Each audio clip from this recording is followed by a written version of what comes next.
الصلاة والسلام عليك يا سيدي يا رسول الله وعلى آلك وأصحابك يا سيدي يا حبيب الله. الصلاة والسلام عليك يا سيدي يا رسول الله وعلى آلك وأصحابك يا سيدي يا نبي الله. الصلاة والسلام عليك يا سيدي يا رسول الله وعلى آلك وأصحابك يا رحمة للعالمين صلی اللہ علیہ وسلم. تمام تعریفیں، سب طرح کی تعریفیں اللہ ہی کے لیے. تمام تعریفیں، سب طرح کی تعریفیں رب کائنات ہی کے لیے ہیں، جس نے آدم علیہ السلام سے مخلوق کو پیدا فرمایا. اور درود ہو، سلام ہو اس ذات عالی پر، اس ذات پاک پر جنہیں اللہ تبارک تعالیٰ نے سب سے پہلے پسندیدہ بنایا. وہ میرے آقا و مولا ہیں، وہ میرے مرشد پاک کے آقا اور مولا ہیں، وہ ہم تمام غلاموں کے آقا اور مولا ہیں. وہ اس کائنات کے مرکز اور خوبصورتی کے تخت پر جلوہ فرما ہے. وہ اس کائنات کے مرکز اور خوبصورتی کے تخت پر جلوہ فرما ہے. وہ تمام انبیاء علیہ السلام پر آخری مور ہے. وہ اول بھی ہیں، وہ آخر بھی ہیں. آپ ظاہر بھی ہیں، باطن بھی. اے اللہ، وہ تیری ساری مخلوق میں، ساری کائنات میں تیری خالقیت کے کل دائرے میں سب سے بہتر ہے. اے اللہ، ان پر ہمیشہ ہمیشہ درود و سلام ہو.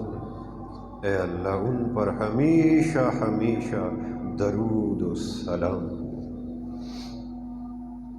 اللہ تبارک تعالیٰ کا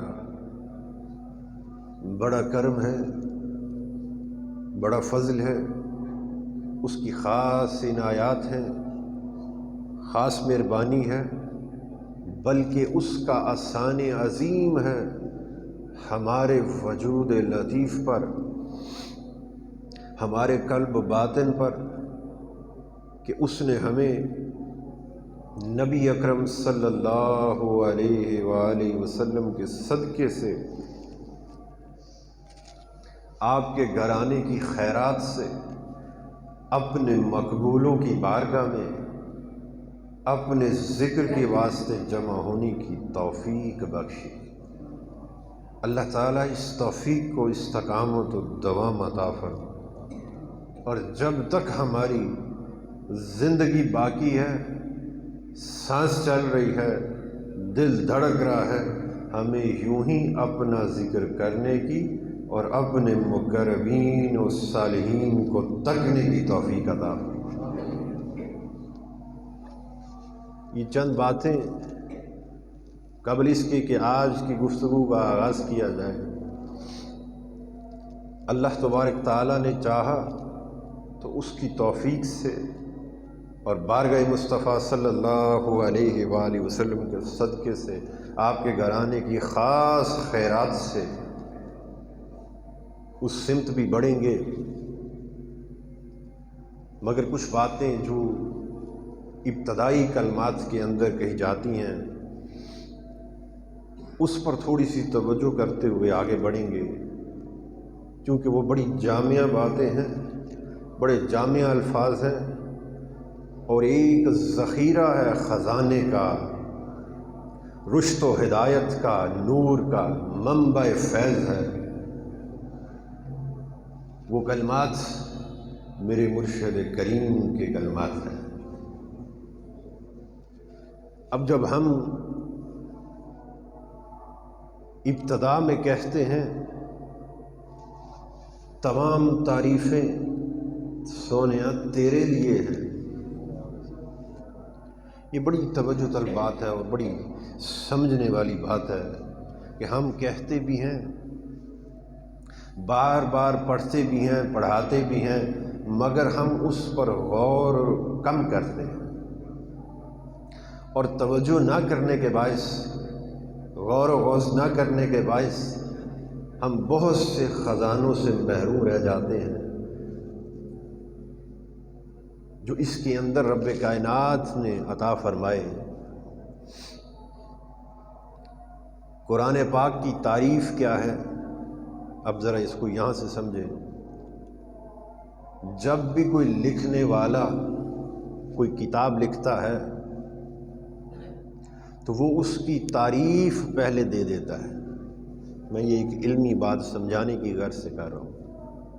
جب بھی کوئی لکھنے والا کوئی کتاب لکھتا ہے، تحریر کرتا ہے، تو وہ اس مضمون کا، اس کا عنوان، اس کا جو مضمون ہے، اس کا جو عنوان ہے، اس کی تعریف دیتا ہے۔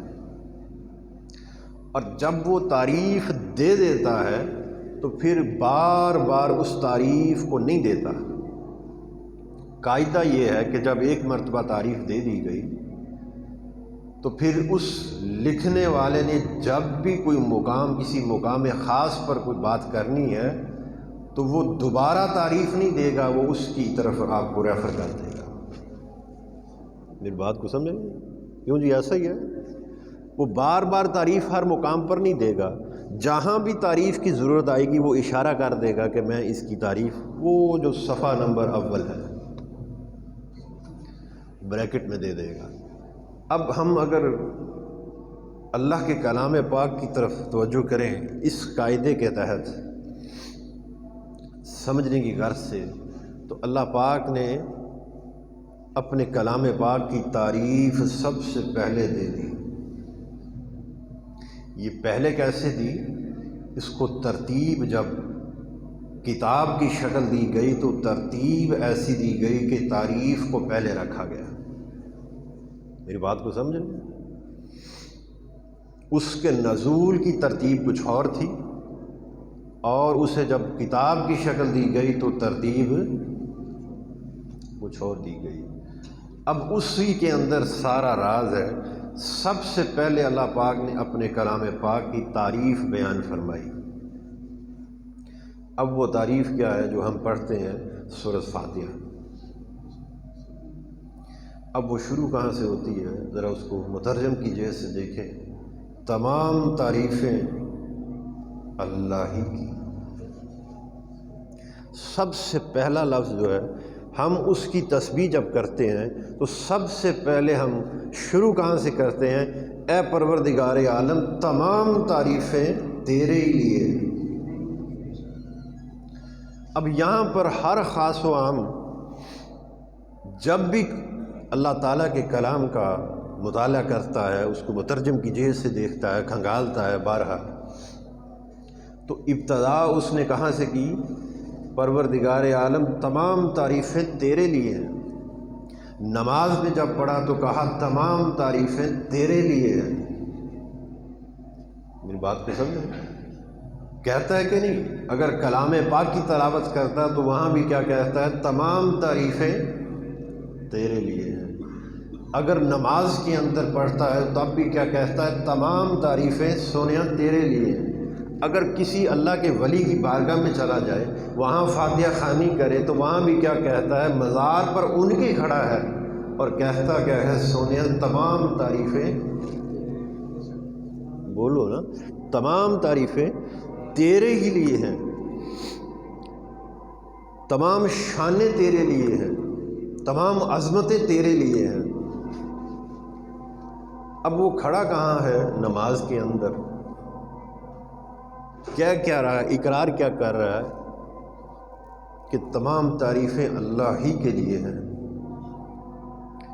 اور جب وہ اس نماز سے فارغ ہوتا ہے تو کسی شخص کے ساتھ اس کا سامنا ہوتا ہے، کسی اعلیٰ درجے کے شخص کے ساتھ جس کی صفات عالی ہیں، خلق حسنہ کا پہلو ہے، جس کا رہن سہن اچھا ہے، جس کا برتاؤ اچھا ہے، لوگوں کے ساتھ محبت کرنے والا ہے، تو وہ کیا کہتا ہے کہ فلاں شخص بڑا اچھا ہے، اس کی تعریف کرتا ہے کہ نہیں؟ آپ اپنے والدین کی تعریف کرتے ہیں کہ نہیں کرتے؟ بولو۔ اپنے بہن بھائیوں میں اگر کسی کی صفت کو پاؤ تو آپ ان کی بھی تعریف کر دو کہ میرا بھائی بڑا اچھا ہے، اس کی بھی تعریف کر دیتے ہیں، والدین کی تعریف بھی کر دیتے ہیں۔ جہاں جہاں جس سے بھی ملاقات ہوتی ہے، آپ کو جس کے اندر جو بھی خوبی نظر آتی ہے، آپ اس بندے کی تعریف بولو کرتے ہیں کہ نہیں؟ اب یہاں پر جو سمجھنے والی بات ہے اور بڑی غور کرنے والی بات وہ یہ ہے کہ نماز کے اندر تو نے کہا تمام تعریفیں باری تعالیٰ تیرے لیے ہیں۔ اب اسے ہم آپ کی منافقت سمجھیں یا کیا سمجھیں؟ ایک طرف بندہ کہتا ہے تمام تعریفیں اللہ کے لیے ہیں، اور دوسری طرف وہ ساری خلقت کی ساری اس کی مخلوق کی تعریف کرتا ہے، وہ اپنے آپ کی تعریف بھی کرتا ہے، اپنے والدین کی تعریف بھی کرتا ہے، جبکہ رب نے فرما دیا تمام تعریفیں سن لو جان لو میرے لیے ہیں، کوئی تعریف کے قابل نہیں۔ اگر تعریف کے قابل کوئی ذات ہے تو فقط بولو نا، فقط میری ذات ہے۔ تو پھر یہ جو ہمارا تعریف کرنا، ایک اپنے سے بڑوں کی تعریف کرنا، اور جس میں کوئی اچھائی پائیں اس کی تعریف کرنا، اور جس سے محبت کریں اس کی تعریف کرنا، حدیث پاک کے اندر ہے نبی اکرم صلی اللہ علیہ وآلہ وسلم نے ارشاد فرمایا کہ محبت کرنے والے محب کی پہچان یہ ہے کہ وہ اپنے محبوب کی بار بار اپنے محبوب کی بات کرتا ہے۔ عاشق کی پہچان کیا ہے؟ محبت کرنے والے محب کی پہچان یہ ہے کہ اس سے بات کچھ بھی پوچھو وہ گھما پھرا کر اپنے محبوب پر لے آئے گا۔ اسے صبح بھی دیکھو تو اپنے محبوب کی طرف توجہ ہوگی، شام کو بھی دیکھو تو اپنے محبوب کی طرف توجہ ہے، اور جب بھی دیکھو اس کی توجہ کا مرکز اس کا فقط محبوب ہے، اور اس ہی کی تعریف کرتا رہتا ہے۔ بولو کرتا ہے کہ نہیں؟ ایسا ہوتا ہے کہ نہیں؟ تو کیونکہ اسے وہ اچھا لگتا ہے، اس کے دل کو بھا گیا ہے، اس کے دل میں اس کا بسیرا ہو گیا ہے، اب بس وہ جب بھی دیکھتا ہے تو اسی کی تعریف کرتا ہے۔ تو رب نے تو فرمایا تمام تعریفیں میرے لیے ہیں، اور ہم نے اس کا اقرار بھی کیا، لسانی طور پر بھی کر لیا، قلبی طور پر بھی کر لیا کہ سونیا تمام تعریفیں تیرے لیے ہیں۔ پھر ہمارا یہ اقرار کر لینے کے بعد، مان لینے کے بعد، ہم اس کی مخلوق کی تعریف کیوں کرتے ہیں؟ یہ کیا راز ہے؟ اب اس راز سے ذرا پردہ اٹھاتے ہیں۔ یہ راز یہ ہے کہ جب ہم کسی کی تعریف کرتے ہیں تو حقیقت میں وہ تعریف ہم اس شخص کی نہیں کر رہے ہوتے ہیں۔ میں بڑی خاص بات کر رہا ہوں۔ جب ہم کسی کی تعریف کرتے ہیں، جیسے ہم اپنے مرشد پاک کی اگر تعریف کرتے ہیں کہ ہمارے مرشد پاک کی یہ معاملات ہیں، وہ ساڈا مرشد کیا ہی سونا مرشد ہے، بات سمجھ رہے ہیں؟ تعریف کرتے ہیں کہ نہیں؟ تو در حقیقت وہ تعریف مرشد پاک کی نہیں، وہ تعریف اللہ کی ہو رہی ہوتی ہے۔ وہ اللہ کی تعریف کیسے ہو رہی ہوتی ہے؟ کیونکہ جب بھی تیری زبان سے تعریف نکلے گی کسی کی تو وہ تعریف فقط منسوب اللہ ہی کی طرف ہوگی۔ اس بات کی دلیل یہ ہے کہ رب کائنات نے خود فرما دیا تمام تعریفیں میرے لیے۔ اب تو کسی کی بھی تعریف کر دے، تجھے کسی کے اندر کوئی اچھائی نظر آ جائے، اپنے دوست احباب کی تعریف کر دے، اپنے والدین کی، بزرگوں کی تعریف کر دے، وہ تعریف تو کر ان کی رہا ہے اپنی جہت سے، مگر وہ تعریف ہو کس کی رہی ہے؟ رب کی۔ اب رب کی تعریف کیسے ہو رہی ہے؟ اگر ہم نے اپنے مرشد پاک کی طرف دیکھا اور ان بے ساختہ زبان سے اگر ان کی تعریف نکلی تو وہ تعریف کس کی ہوئی؟ رب کی ہوئی۔ ہم نے جب مرشد کریم کی طرف دیکھا تو ہمیں نظر کیا آیا؟ اس بات کو ذرا سمجھیں، یا اسے تھوڑا سا ادنا اس کا پہلو دیکھ لیں۔ اگر ہمیں کوئی شخص پسند آ جاتا ہے، ہم کسی سے محبت کرنے لگتے ہیں، اس کی صفات کی وجہ سے، اس کے اندر جو خلق حسنہ کی کیفیات ہے اس کی وجہ سے، اس کے رکھ رکھاؤ کی وجہ سے، اس کے میل جول کی وجہ سے، اس کی قربت کی وجہ سے ہم جب کسی کی تعریف کرتے ہیں تو وہ تعریف اس کی نہیں ہوتی، بلکہ اس بندے پر جو رب کائنات نے اپنی صفات کا، اپنی رحمت کا، اپنے کرم کا، اپنے فضل کا پردہ ڈالا ہوا ہے، در حقیقت ہم اس پردے کو دیکھ کر تعریف کرتے ہیں۔ اللہ پاک نے قرآن پاک فرقان حمید کے اندر ارشاد فرمایا، کہہ دو کہ ہم اللہ کے رنگ میں رنگے ہیں، کہہ دو کہ ہم اللہ کے رنگ میں رنگے ہیں۔ اللہ سے بڑھ کر کون رنگ ساز ہے، اور اللہ کے رنگ سے بڑھ کر کس کا رنگ ہے؟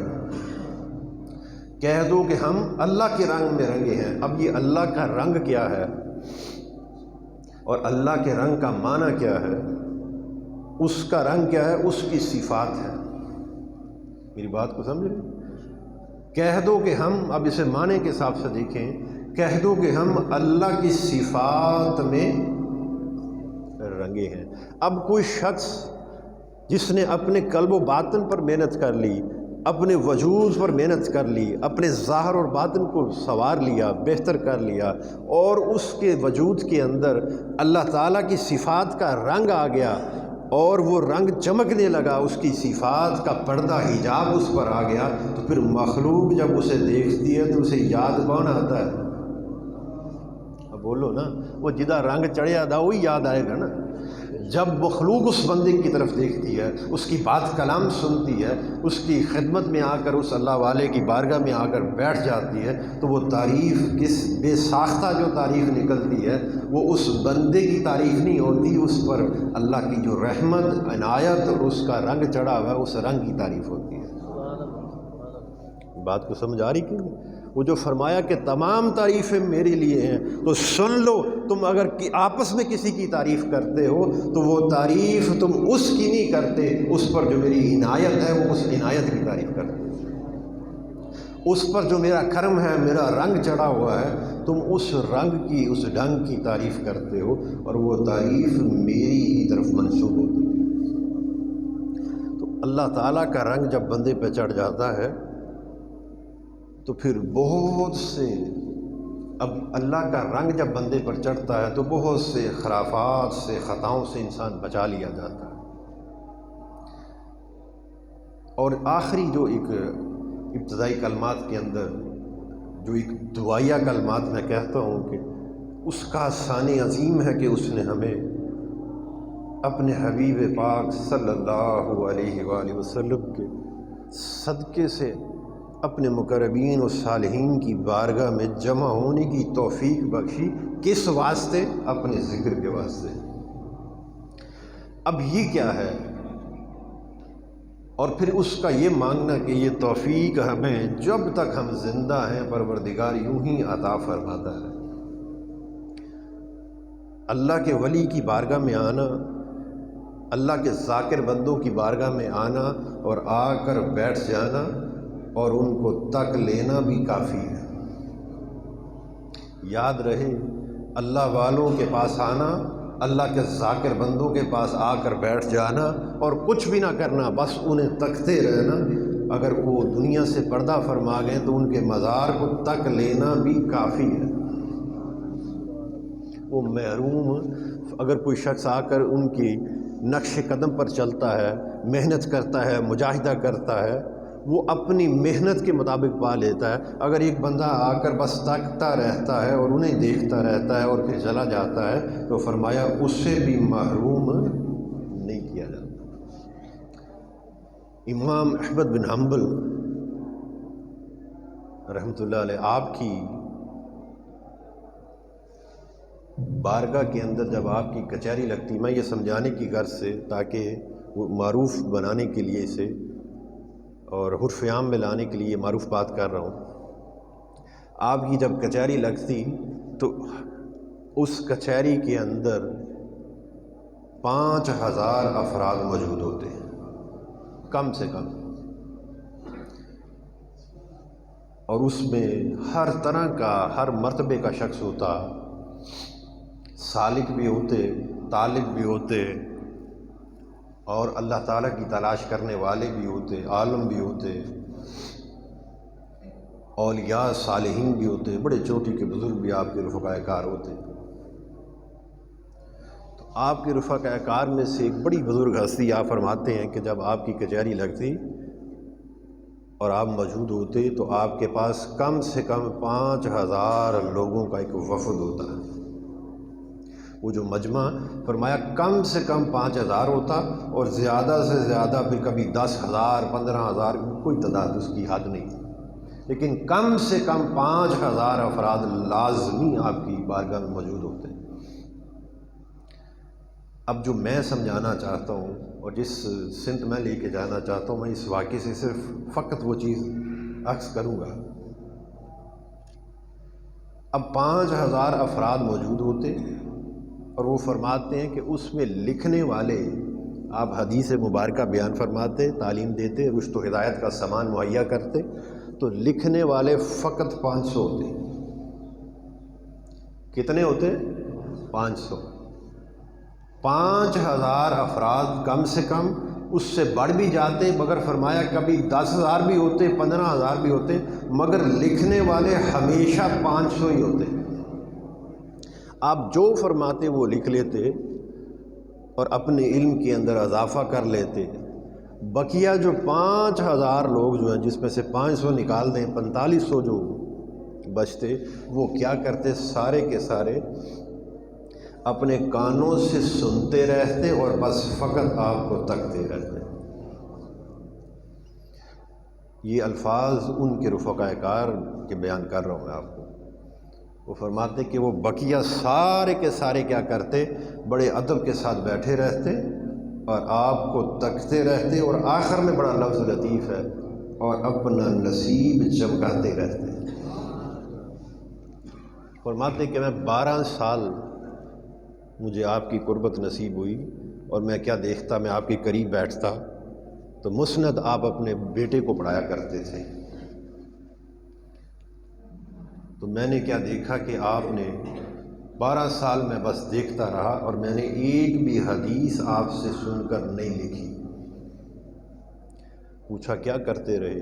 بس آپ کو تکتا رہا اور اپنے دل کا حال بہتر سے بہتر کرتا رہا۔ یہ میں بتا رہا ہوں کہ اللہ کے ولی کو تک لینا، ان کی بارگاہ میں چند لمحے کے لیے بیٹھ جانا بھی، کچھ نہ کرو، بس ان کی بارگاہ میں آ کر تھوڑی دیر بیٹھ جانا بھی کافی ہے۔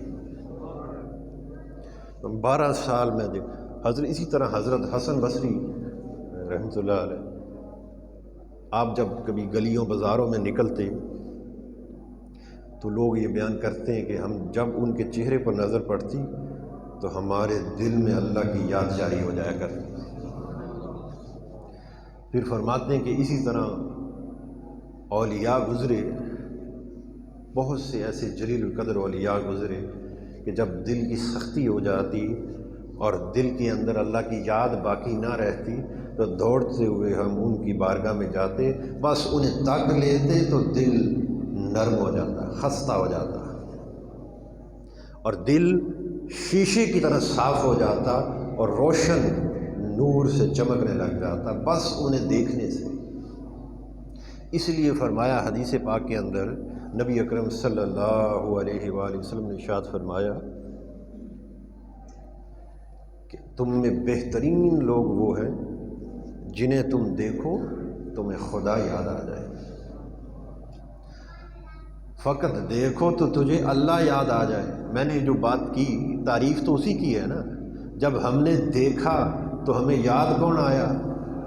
اللہ۔ تعریف جو نکلی تو پھر کس کی نکلی؟ وہ جنہیں دیکھا ان کی نکلی، یا جنہیں دیکھ کر جو یاد آیا اس کی نکلی؟ بولو نا، تعریف تو پھر اسی کی نکلی نا۔ تو فرمایا تم میں بہترین لوگ وہ ہیں جنہیں تم دیکھو تمہیں خدا یاد آ جائے، جن کی بات کلام کو سنو تمہیں دین کی حکمت نصیب ہو جائے، اور جن کی رہن سہن کو دیکھو، طرز طریق کو دیکھو، جن کے عمل کو دیکھو تجھے آخرت یاد آ جائے۔ سمجھ لے کہ یہ تم میں سب سے بہترین لوگ ہیں، جنہیں دیکھ کر غفلت میں پڑا ہوا دل جاگ اٹھے، اور پھر جاگ بھی ایسا اٹھے کہ پھر کبھی غافل نہ ہو۔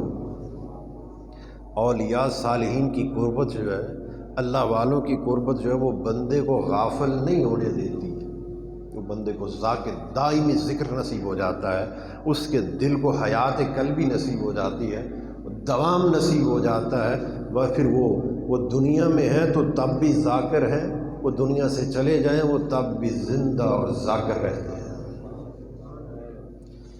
اب آپ کہیں گے کہ ذاکر کیسے رہیں گے؟ دنیا میں تھے تو ذکر کرتے تھے، جب روح نکل گئی تو پھر زبان دل تو بند ہو گیا نا، بولیں، سوال پیدا ہوتا ہے، دل تو بند ہو گیا کہ نہیں؟ میں نے پچھلے جمعہ پاک پر اس بارے میں بات کی تھی کہ جس دل کو ہم دل سمجھتے ہیں وہ دل نہیں ہے۔ بولو، بتایا تھا کہ نہیں؟ یاد ہے؟ ایک دل تو وہ ہے جس سے وجود چلتا ہے، دھڑکتا ہے جو۔ اب غور یہ کریں کہ اس جو دل دھڑکتا ہے اور جس سے وجود چلتا ہے، اس دل کو کون چلاتا ہے؟ یہاں تک تو بات سمجھ میں آ گئی کہ دل وجود کو چلا رہا ہے، خون کی روانی خون کو چلا رہا ہے، تو اس دل کو کون چلا رہا ہے؟ اللہ پاک نے فرمایا نا اپنے پروردگار کے نام کا ذکر کر، دل ہی دل میں عاجزی اور خوف کے ساتھ۔ بولو نا، دل ہی دل میں، تو ایک دل تو یہ ہے جس سے وجود ظاہر چل رہا ہے، اب اس دل کو کون چلا رہا ہے؟ فرمایا اس دل کو، اس دل کا باطن چلا رہا ہے، جو فرمایا دل ہی دل میں۔ اور اب ایک وہ دل آ گیا جو اس وجود کو چلا رہا ہے، ایک وہ دل آ گیا جو اس باطنی وجود کو چلا رہا ہے۔ اب سوال یہاں پر یہ پیدا ہوتا ہے کہ وہ جو باطنی دل تھا اب اس کو کون چلا رہا ہے؟ اب بولو نا، وہ کرنٹ کے تو مل رہے ہیں نا، کتوں مل رہا ہے کرنٹ؟ یہ جو دل ہمیں نظر آتا ہے جو پمپ کرتا ہے، اس سے وجود ظاہر چل رہا ہے۔ اس کے بعد ایک باطنی دل ہے، اس سے وجود باطن چل رہا ہے۔ اب ان دونوں قلوب کو کون چلا رہا ہے، ان کی کیفیات کو کون چلا رہا ہے؟ فرمایا کہ اللہ تعالیٰ نے ایک مخلوق ایسی ہے جو تیرے قلب پر بٹھا رکھی ہے، وہ مخلوق تیرے دل کو اور دل ہی دل کو چلاتی ہے۔ جب بندہ اللہ تعالیٰ کا ذکر کرتا ہے اور ہم کہتے ہیں کہ دل زندہ ہو گیا، وہ در حقیقت دل زندہ نہیں ہوتا۔ اگر جسے ہم سمجھتے ہیں دل زندہ ہو جائے، اگر وہ دل زندہ ہوتا ہو تو پھر موت کے بعد وہ مر کیسے جاتا ہے؟ بولو نا، سوال پیدا۔ جسے ہم کہتے ہیں کہ دل زندہ، جی فلاں شخص کا دل زندہ ہے، جی وہ کیسے زندہ؟ اللہ کا ذکر کرتا ہے۔ تو اگر اس کا دل زندہ ہے تو جب روح قبض کر لی جاتی ہے تو ڈاکٹر تو کہتے ہیں دل بند ہو گیا۔ بولو نا، تو پھر وہ زندہ کیسا تھا جو بند ہو گیا؟ جسے حیات اللہ کے ذکر سے نصیب ہو جائے وہ پھر کبھی مرا نہیں کرتے، وہ کبھی بند ہوا نہیں کرتے۔ تو پھر یہاں سے اس سوچ و فہم کی نفی ہو جاتی ہے کہ ڈاکٹر تو کہتے ہیں مرنے کے بعد دل بند ہو جاتا ہے، تو حقیقی طور پر دل تو بند ہو جاتا ہے۔ تو پھر سمجھ میں یہ آیا کہ وہ جو دل اللہ کے ذکر سے زندہ ہوتا ہے وہ یہ دل نہیں ہے۔ بات کو سمجھ آئی کہ نہیں؟ اب یہ دل کیا ہے، اس پر بھی بات کرتے ہیں۔ پھر شاید ذہن میں خیال آتا ہے کہ جو دل ہی دل کی کیفیت ہے، جو باطنی دل ہے، شاید وہ زندہ ہوتا ہے۔ فرمایا وہ بھی نہیں، وہ بھی دل زندہ نہیں ہوتا۔ پھر فرمایا زندہ ہے تو کیا ہے؟ فرمایا وہ جو مخلوق مالا اعلیٰ سے آئی ہے اور امانت ہے اللہ تعالیٰ کی تیرے وجود خاص کے اندر، وہ جو اس دل پر بیٹھی ہے، جو اس دل ہی دل کو چلاتی ہے، وہ ذاکر ہوتی ہے۔ بات سمجھ آئی؟ وہ مخلوق زندہ ہو جاتی ہے، وہ مخلوق معنی خاص کی بات کر رہا ہوں، وہ مخلوق ذاکر ہو جاتی ہے۔ اور یہ جو دل ہی دل ہے یہ اس مخلوق کی تسبیح بن جاتا ہے۔ یہ گلاں تانوں کتے دسنیاں نہیں کسی نے، یہ وہی بتا سکتا ہے جسے اولیاء صالحین کی رفاقت و قربت نصیب ہو جائے، جنہیں حضور کے غلاموں کی دسترخوان کے ٹکڑے نصیب ہو جائیں، یہ وہ بندہ بتا سکتا ہے۔ یہ باتیں نہ کسی کتاب میں ملتی ہیں، نہ کسی استاد سے ملتی ہیں، یہ ملتی ہیں تو حضور کے غلاموں سے ملتی ہیں۔ تو ایک دل ہے جو ہمارا وجود ظاہر چلا رہا ہے، ایک دل ہے جو ہمارے اس کے اندر کی کیفیت جو ہمارے وجود باطن کو چلا رہا ہے، اب وہ جو مخلوق، یہ جو لطائف ہم ذکر لطیف کرتے ہیں، خفی لطائف کا ذکر کرتے ہیں، وہ جو مخلوق اس دل پر بیٹھی ہے، جس کا جنم اس دل پر ہوا ہے، وہ اس دل کو چلاتی ہے، اور جب وہ مخلوق زندہ ہو جاتی ہے تو پھر وہ اس دل کو اپنی تسبیح بنا لیتی ہے۔ کیسے تسبیح بناتی ہے؟ اب ظاہر دل کیا کرتا ہے؟ وہ دھڑکتا ہے، وہ ہر دھڑکن میں اللہ، مخلوق جو اوپر بیٹھی ہے وہ کیا کرتی ہے؟ اللہ اللہ، وہ ہر دھڑکن کو تسبیح بنا لیتی ہے۔ اب اس سے جو باطنی کیفیت ہے وہ کیا ہے؟ وہ اس سے سانس چلتی ہے۔ بات کو سمجھ؟ وہ پھر کیا کرتی ہے وہ مخلوق؟ وہ ہر سانس کو اپنی تسبیح بنا لیتی ہے، ہر سانس میں اللہ اللہ اللہ۔ میری بات کو سمجھیں؟ اب جب بندہ سو جاتا ہے، سانس تو چل رہی ہے نا، وہ تسبیح چل رہی ہے اللہ کے ذکر کی۔ اولیاء فرماتے ہیں کہ ایسے ذاکر، جس کی مخلوق وہ اللہ کی ذاکر بن جاتی ہے تو وہ ذکر کرتی ہے، تو پھر ایسے بندوں کا جب سانس چل رہا ہوتا ہے تو سانس میں سے بھی آواز محسوس ہوتی ہے، جیسے اللہ اللہ کی آوازیں آ رہی ہیں۔ دل کی دھڑکن سے بھی محسوس ہوتا ہے جیسے وہ دل کی دھڑکن نہیں، وہ اللہ اللہ اللہ کی آوازیں اور صدائیں ہیں بلند ہو رہی ہیں۔ چونکہ وہ تسبیح، جب بندے کی روح قبض ہو جاتی ہے تو یہ دل بند ہو جاتا ہے، دھڑکن بھی بند ہو گئی، سانس بھی بند ہو گئی، تو پتہ یہ چلا کہ یہ تو فقط اس کی تسبیح تھی جو بند ہوئی ہے، اور جب روح قبض کر لی جاتی ہے تو وہ مخلوق پرواز کرتی ہوئی اللہ تعالیٰ کی طرف لوٹ جاتی ہے۔ بات کو سمجھے؟ اس مخلوق سے پوچھا جاتا ہے بتا کس حال میں تو آئی ہے۔ جو شخص خدا کے پاس پاک دل لے کر آیا وہ نجات پانے والا ہے، اور بہشت پرہیزگاروں کے قریب ہے۔ وہ مخلوق کہے گی باری تعالیٰ تو نے جس بندے کے وجود میں مجھے رکھا تھا، جس بندے کے وجود کے دل کو میرے اتباع میں رکھا تھا، میں تو ساری زندگی تیرا ذکر کرتی رہی اور اسے اپنی تسبیح بناتی رہی، تجھ سے تجھ کو مانگتا رہا، تجھ سے تجھ کو چاہتا رہا۔ وہ تیرے ذاکر بندوں کے ساتھ بیٹھتا تھا، تیرے ذاکر بندوں کے ساتھ مل کر تیرا ذکر کرتا تھا، تیری حمد و ثنا کرتا تھا، اور ہر لمحہ اسی سالک بنا رہتا تھا۔ یہ آخری بات، اب سالک کسے کہتے ہیں؟ یہ عربی کا لفظ ہے۔ سالک کہتے ہیں مسافر کو، سفر کرنے والا، اللہ تعالیٰ کی تلاش میں اس کی سمت سفر کرنے والا، اسے سالک کہتے ہیں۔ انسان کو چاہیے کہ وہ ایک جگہ پر ٹھہرے نہ، وہ ہمیشہ سالک بنا رہے۔ یہاں بڑی خاص بات کر رہا ہوں، بہت خاص بات۔ اگر آپ ترقی چاہتے ہیں تو یہ دیکھیں کہ ہم اپنی زندگی میں موجود ہیں، ہر دن آتا ہے اور گزر جاتا ہے۔ بولو، اس سے سیکھ لو نا۔ ہر دن آتا ہے اور چلا جاتا ہے، ٹھہرتا نہیں۔ سال مہینہ آتا ہے گزر جاتا ہے، سال آتا ہے گزر جاتا ہے، اور اگر ہم وہیں کے وہیں بیٹھے رہیں، سال تو گزرتے چلے جا رہے ہیں اور تو وہیں کا وہیں بیٹھا ہے۔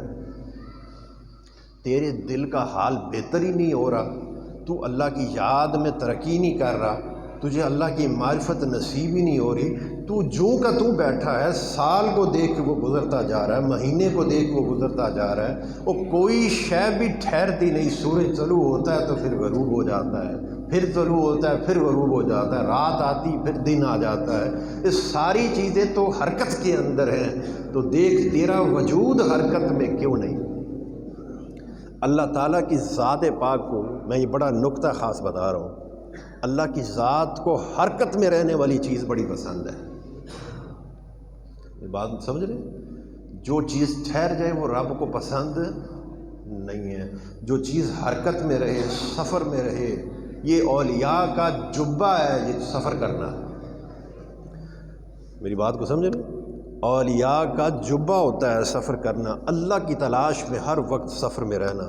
وہ یہ سفر نہیں کہ ہر وقت کہیں کسی منزل کی طرف جا رہے، دل کی زمین پر سفر کرنا، دل کی زمین پر بہتر سے بہترین کرنا، اپنے آپ کو ہر نقص سے پاک کرنے کا سفر، عیبوں سے پاک کرنے کا سفر، غفلتوں سے دور بھاگنے کا سفر، اللہ تعالیٰ کے غیر سے دور بھاگنے کا سفر، یہ سفر میں وہ ہر وقت رہتے ہیں اور اپنے ہر بات کے گھڑی کو پچھلی سے بہتر کر لیتے ہیں۔ فرمایا کہ مومن کی یہ شان ہے کہ اس پر آنے والی ہر بات کی گھڑی، اس کا ہر دن پچھلے سے بہتر ہو جاتا ہے، اس کے کبھی بھی 2 دن برابر نہیں گزرتے۔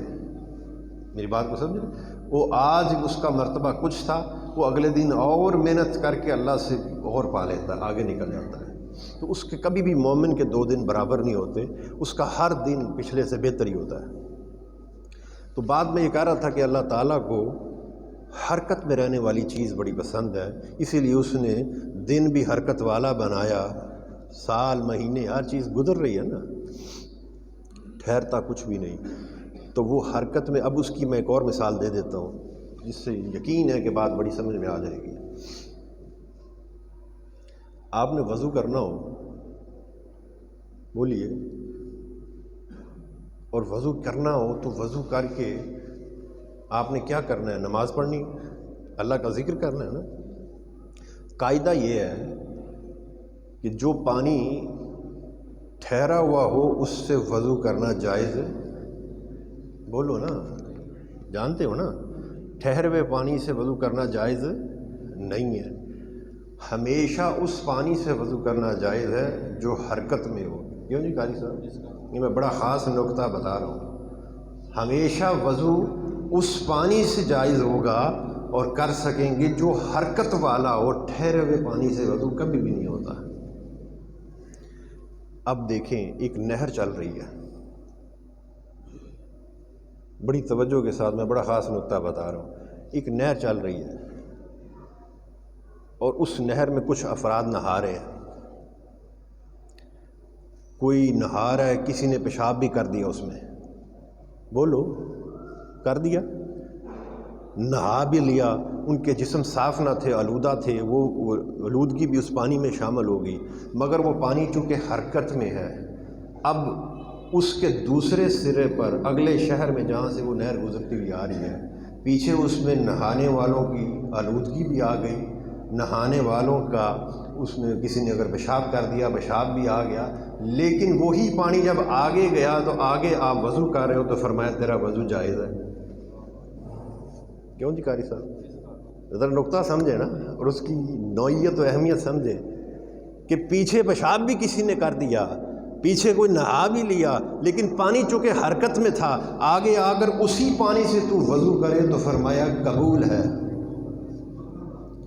اور اگر ایک مقام پر پانی کھڑا ہے، اس میں کسی نے تھوک بھی نہیں پھینکی، اس اعتبار سے وہ پاک ہے، صاف ہے، اتنی سطح کا صاف ہے کہ کسی نے کبھی تھوک بھی اس میں نہیں پھینکی، بس وہ کھڑا ہے، حرکت میں نہیں، تو پھر فرمایا بس خبردار، میرے ذکر کے واسطے، میری نماز کے واسطے اس پانی سے وضو نہ کرنا۔ بھی کیوں وضو نہ کرنا؟ کیونکہ یہ حرکت میں نہیں ہے، حرکت نہیں کرتا۔ جو شے حرکت نہ کرے اس سے میری نماز کے لیے وضو بھی جائز نہیں ہے۔ تو یہاں سے یہ نقطہ ذرا سمجھیں، رب کو حرکت کرنے والی چیز بڑی پسند ہے۔ وہ دل جو اللہ تعالیٰ کی طرف سفر کرتا ہو، اللہ تعالیٰ کے ساتھ مناجات میں رہتا ہو، عبادت و ریاضت میں رہتا ہو، ہر لمحہ اللہ تعالیٰ کی طرف بڑھتا رہتا ہو، وہ دل رب کو بڑا پسند ہے، خواہ اس میں پیشاب بھی آ جائے، نقطہ سمجھ رہے کہ نہیں، اس میں آلودگی بھی آ جائے، وہ جھوٹ بھی بول لے، کبھی غیبت بھی ہو جائے، خطائیں بھی ہو جائے، گناہ بھی ہو جائے، مگر وہ اللہ تعالیٰ کی طرف اگر لپکتا رہے، حرکت میں رہے، تو رب اس کے وہ سارے گناہوں پر پردہ فرما دیتا ہے۔ نعرہ تکبیر، رسول اللہ، انشاءاللہ جاری ہے، انشاءاللہ جاری ہے۔